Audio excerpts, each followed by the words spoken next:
Um outro ponto que nós temos de política também, aqui falando de Brasil, é a política cambial. Pensem só se nós não tivéssemos uma política cambial aqui dentro do país, que é uma moeda, não é uma moeda fraca, o real não é uma moeda tão fraca como o peso argentino, por exemplo, ou como a moeda boliviana, ou o venezuelano lá, que eles usam aqueles pesos malucos que não valem mais nada. Não, nós temos uma moeda relativamente estável aqui, mas ela é estável com intervenção do Banco Central, tudo bem?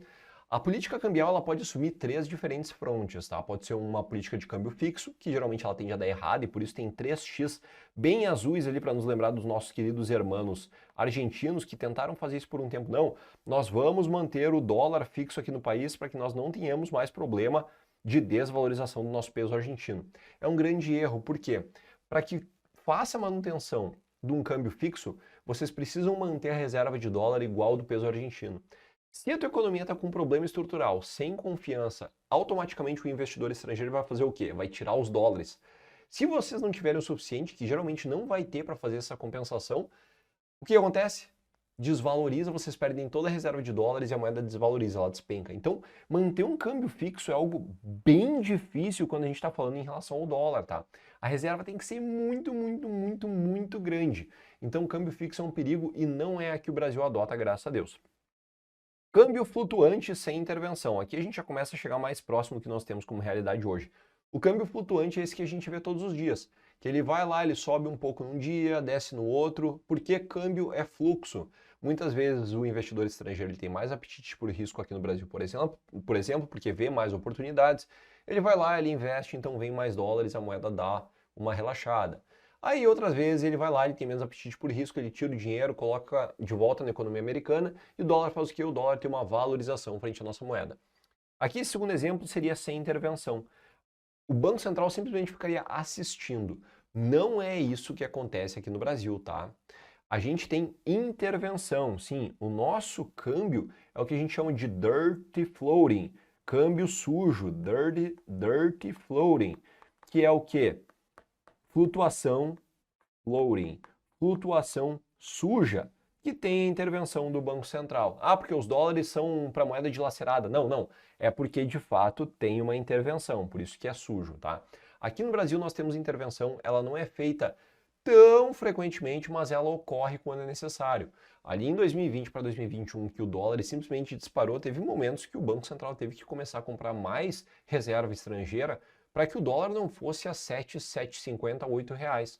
Em alguns momentos pode ser decisivo.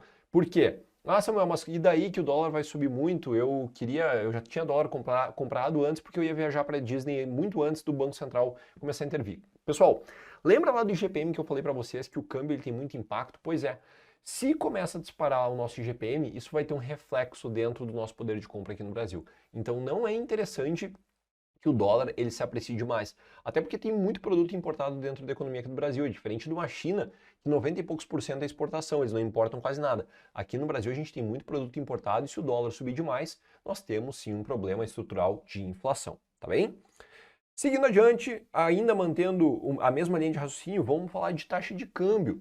A taxa de câmbio aqui ela também assume três vertentes, como nós tínhamos antes lá da taxa Selic. Nós temos a Petax, nós temos a taxa de câmbio do dólar spot e o forward. Vamos lá, vamos deixar um pouquinho mais simples para vocês decorarem isso aqui e nunca mais esquecerem de uma vez por todas. A Petax é a taxa média praticada dentro dos bancos, pessoal. Taxa média praticada dentro dos bancos. A Petax é a mais incomum, tá? É a mais incomum que vocês quase não vão ver. Ah, Samuel, porque desde quando vocês escutam falar o dólar Petax hoje? Vocês não escutam, é que nem a Selic Over, porque isso aqui é dentro do mercado interbancário. É a taxa média do câmbio praticada nos bancos. A Petax é a taxa média praticada dentro dos bancos. A segunda que nós temos é a Spot, o dólar Spot, pessoal. Essa taxa spot aqui do dólar é à vista. Spot é local, à vista, naquele momento. E é só isso que vocês precisam saber de taxa spot, mais nada. Quando é cobrado dessa parte de taxa de câmbio, é decoreba pura para vocês, não tem entendimento, tá? E forward vai lembrar vocês aqui o Fzinho, eu deixei ele grifado já de futuro. Forward é futuro, beleza? forward futuro, F de futuro, porque ele vai ser do mercado a termo, vai ser o dólar negociado no mercado a termo. É a expectativa que os players têm de que o dólar vai finalizar o ano, sei lá, em 5,50, em 5,35. Então, se vocês fazem uma negociação de mercado a termo, que vocês vão fazer um contrato para negociar o dólar lá para o final do ano, vocês vão negociar com a taxa de câmbio forward, que é a negociada no mercado futuro. Tá bem? Então aqui a gente finaliza o assunto política cambial e taxa de câmbio, mas nós continuamos dentro da pauta de comércio exterior e comércio internacional, que são as contas externas. Toda nação, tá, galera? Toda nação precisa ter uma conta que ela vai entender o quanto que ela está negociando com o exterior. Aqui no Brasil nós temos duas, que é a conta corrente e a conta de capitais. Olha só, dentro da conta corrente nós temos 3 itens. Dentro da conta corrente nós temos 3 itens, que é a nossa balança comercial, que são basicamente as importações líquidas das exportações, a nossa balança comercial. A balança comercial do Brasil fechou positivo esse ano, então a gente teve mais exportações do que importações. É bom porque a gente consegue aumentar a nossa reserva de dólares. Vejam que a conta corrente são aqueles assuntos mais comuns dentro da nossa economia. Ponto 2, conta de serviços e rendas. São basicamente as negociações que vocês fazem de saída de mão de obra, de custo de mão de obra para o exterior ou entrada. Conta de serviços e rendas é a nossa segunda pauta dentro da conta corrente. E a terceira são as transferências unilaterais. Vai me dizer que isso aqui não parece as TEDs. Quando a gente tem uma conta corrente, a gente faz TED, não faz? Agora tem muito Pix. O Brasil, a nação, seja lá qual for, também dentro da conta corrente vai ter as suas transferências. Transferiu tanto para país X, transferiu tanto para país Y. Então nós temos também as transferências unilaterais, tá certo? Aqui da conta corrente nós precisamos saber isso. Balança comercial, que são as exportações líquidas das importações, conta de serviços e de rendas, que é o quanto que a gente negocia de mão de obra com o exterior, e 3 transferências unilaterais, que são basicamente as TEDs da pessoa jurídica Brasil, as TEDs públicas que a gente faz para o exterior ou recebendo do exterior. E em terceiro lugar, nós temos aqui a conta de capital, pessoal. A conta de capital, ela é muito mais simples porque ela não envolve 3 contas como a conta corrente. Ela vai envolver basicamente o quê? Aqui é o saldo líquido, e aí a gente só tem que cuidar para não confundir com a balança comercial, tá? É o saldo líquido, e aqui vocês já vão entender como não confundir. É o saldo líquido entre pessoas físicas e pessoas jurídicas.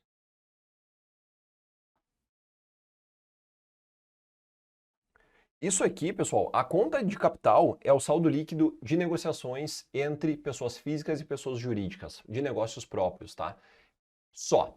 Conta corrente é muito mais comum de ser cobrado, por quê? Porque envolve 3 contas. A balança comercial, conta de serviço de renda e a transferência unilaterais.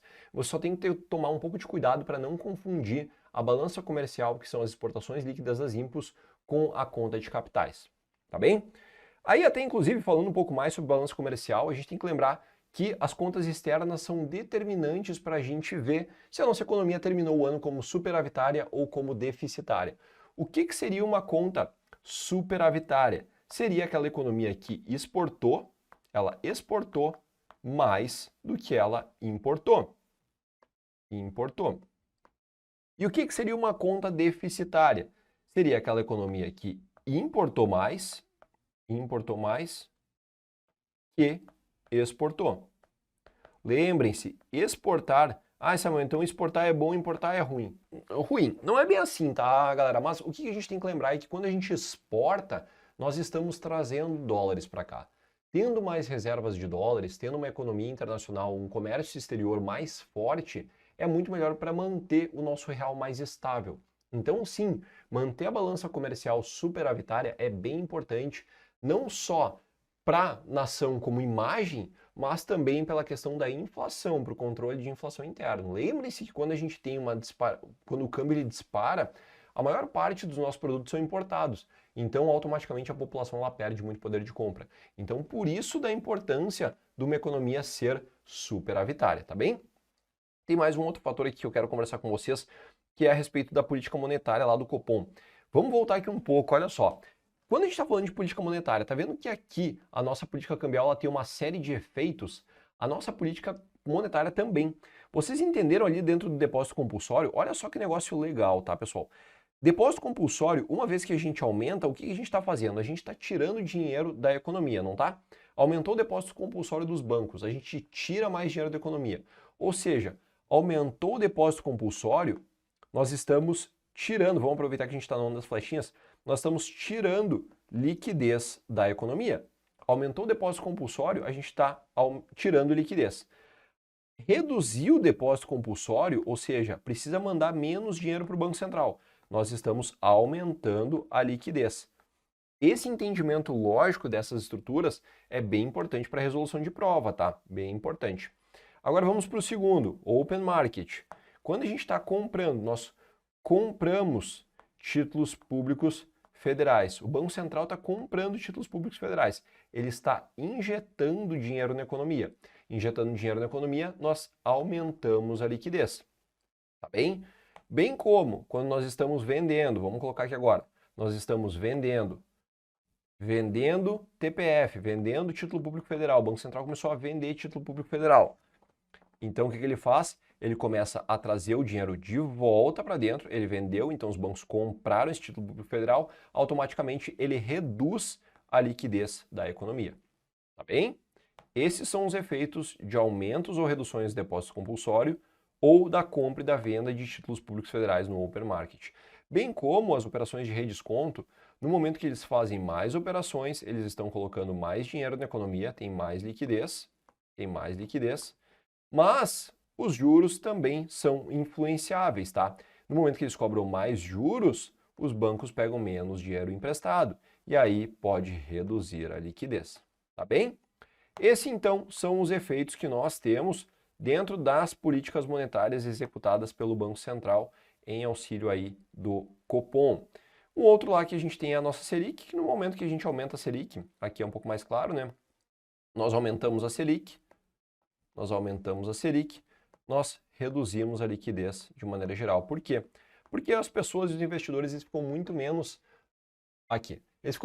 adeptos a deixar dinheiro dentro da economia real. O que eles vão fazer? Se a Selic está alta, eles tiram dinheiro lá. Para que eles vão comprar um veículo para revender? Para que eles vão comprar uma casa para revender, sendo que o banco está pagando 15% ao ano lá com os bois na sombra? Então reduz a liquidez. Bem como o contrário também é verdade. No momento que a gente reduz a Selic, aumenta a aptidão para risco. Então aumenta a liquidez no mercado. Se o banco está pagando lá 2%, como ele pagava em 2020, o empreendedor de maneira geral, ele vai tirar o dinheiro do banco, porque não é vantagem deixar reajustando a 2%, quando a nossa taxa de juros ela está subindo, a nossa taxa de juros não, a nossa inflação ela está subindo demais. Então o cara vai lá, tira dinheiro do banco, o que ele faz? Ele joga para dentro da economia real, comprando veículo, comprando casa, investindo no negócio e assim sucessivamente. Tudo bem? Então assim, nós finalizamos, pessoal, a nossa aula sobre economia e a próxima a gente se vê e fala sobre finanças. É muito bacana de ser cobrado isso aqui dentro de prova e é um custo-benefício, apesar de caírem menos questões, é bem bacana de vocês pegarem esse conteúdo, porque uma vez que vocês aprendem, é muita decoreba. O que vocês precisam entender de conceito são dos instrumentos de política monetária que nós temos aqui do Copom e um pouquinho da questão da política fiscal também. Tá bem? Uma vez que vocês internalizaram isso aqui, não tem mais erro em prova, vocês vão nadar de braçada, tá certo? Um grande abraço e nos vemos na próxima aula.